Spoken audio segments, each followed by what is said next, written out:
آج میں نے آپ سے خدمت میں ایک اپیل کرنی ہے، وہ یہ ہے کہ ہم نے نا آج اس جمعے میں عہد کرنا ہے کہ ہم نے جھوٹ نہیں بولنا۔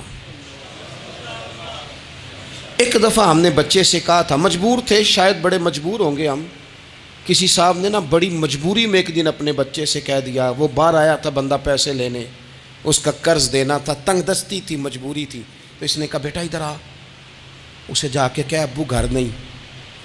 آپ نے ایک دفعہ کہا، پھر آپ ساری زندگی روئیں گے کہ پتر میرے ساتھ تو سچ بولا کرنا، لیکن وہ نہیں بولے گا۔ یہ جھوٹ اتنی بڑی مصیبت ہے۔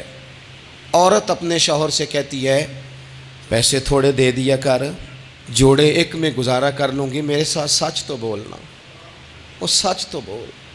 تو اگر لاہور جاتا ہے تو مجھے لاہور کا ہی بتا کے جا، میرا رشتہ پیسوں سے نہیں اعتماد سے جڑا ہے۔ ماں کہتی ہے ماں بیٹے سے، پتر سچی بات تھوڑی کر لیا کر، سچی کیا کر۔ سچ ختم ہو گیا۔ اب لوگوں نے جھوٹ کا نام بدل دیا ہے، کہتے ہیں میں نے بہانہ کر دیا تھا۔ او بھئی آپ نے جھوٹ بولا تھا، صاف صاف کہیں، نام بدل دیا۔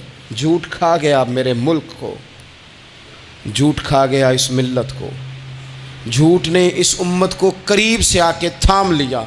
ہم بڑی آزمائش میں ہیں، ہم مطلب ہر شخص ہی الا ماشاءاللہ، ہر شخص ہی، آپ کسی شخص سے کوئی معاہدہ کرتے ہیں، کوئی چیز بنانے کی بات کرتے ہیں، خریدنے کی بات کرتے ہیں، وہ جو کہتا ہے اس پر پورا کیوں نہیں اترتا؟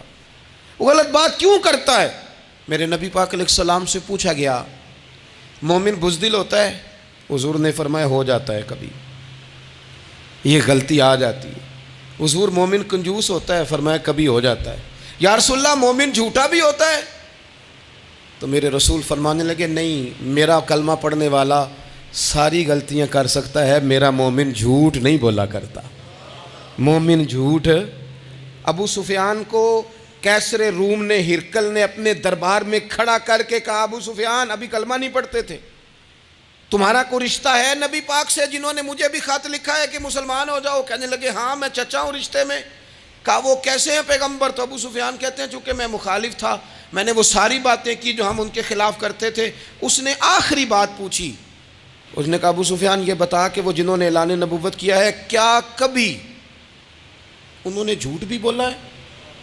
تو ابو سفیان کہتے ہیں کہ ایک منٹ کے لیے میں نے کہا کہہ دوں، مخالفت تھی نا، تو پھر میں نے سوچا یہ تو عرب کی وفاداری کے خلاف ہے، عرب میں سے تو کوئی جھوٹ بولنا پسند ہی نہیں کرتا، اور پھر میں اگر حضور کو معاذ اللہ جادوگر شاعر کہوں گا تو شاید کسی کو ایک منٹ کے لیے متوجہ کر سکوں، اور نبی پاک نے جھوٹ بولا ہے، یہ تو مانے گا ہی کوئی نہیں۔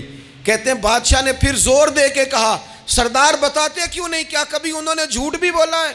تو ابو سفیان کہتے ہیں میرے ہاتھ میں چھڑی تھی، میں نے زور سے زمین پہ ماری، میں نے کہا وہ میرے رشتے میں بھتیجے ہیں، میری سخت مخالفت ہے، میں ان کے خلاف میدانوں میں نکلتا ہوں، جنگیں لڑتا ہوں، کبھی وہ غالب آتے ہیں کبھی ہم آتے ہیں، لیکن میرے سامنے وہ پیدا ہوئے، میں نے ماں کی گود میں بھی دیکھا، دادا کے کندھوں پہ بھی دیکھا، چچا کے گھر میں بھی دیکھا، سیدہ خدیجۃ الکبریٰ کا دولہا بنے بھی دیکھا، ان کی 4 بیٹیاں ان کی گود میں کھیلتے دیکھیں، اعلان نبوت کرتے دیکھا، لوگوں کو مخالفت کرتے دیکھا، میرے سامنے ان کے مقدس بال سفید ہوئے، میرا اختلاف اپنی جگہ پر بادشاہ میں قسم اٹھا کے کہہ سکتا ہوں اس محبوب کی زبان سے جب بھی نکلا ہے حق اور سچ نکلا ہے۔ اسیر دشمن کی چاہ میں بھی، وہ مخالفوں کی نگاہ میں بھی امی ہے، صادق ہے، معتبر ہے، میرا پیغمبر عظیم تر ہے، میرا پیغمبر عظیم تر ہے، میرا پیغمبر عظیم تر ہے۔ جھوٹ نہیں کبھی حضور نے بولا۔ کہتے میں نے جواب دیا تو سناٹا چھا گیا سارے دربار میں، کتنے اس نے سوال پوچھے، گھنٹوں بات ہو، سناٹا چھا گیا۔ اور پھر بادشاہ نے اپنا پرنا اٹھایا، چادر اٹھائی، کندھے پہ رکھی اور جانے لگا، تو میں نے پیچھے سے پلٹ کے کہا بادشاہ اتنے تو نے سوال کیے، اتنے میں نے جواب دیے، رزلٹ کا بھی تو اعلان کرنا، نتیجہ بھی تو دینا، کیا نکلا؟ تو کہتے ہیں وہ جا رہا تھا، وہیں کھڑے کھڑے اس نے چہرہ میری طرف پھیرا اور کہنے لگا سردار نتیجہ تو نکل آیا ہے، رزلٹ تو نکل آیا۔ جس بندے نے کبھی بندوں سے جھوٹ نہیں بولا وہ یہ جھوٹ کیوں بولے گا کہ میں اللہ کا رسول بن کے آیا ہوں؟ نتیجہ تو نکل آیا، بات تو کلیئر ہو گئی، اب آگے کیا جانا ہے؟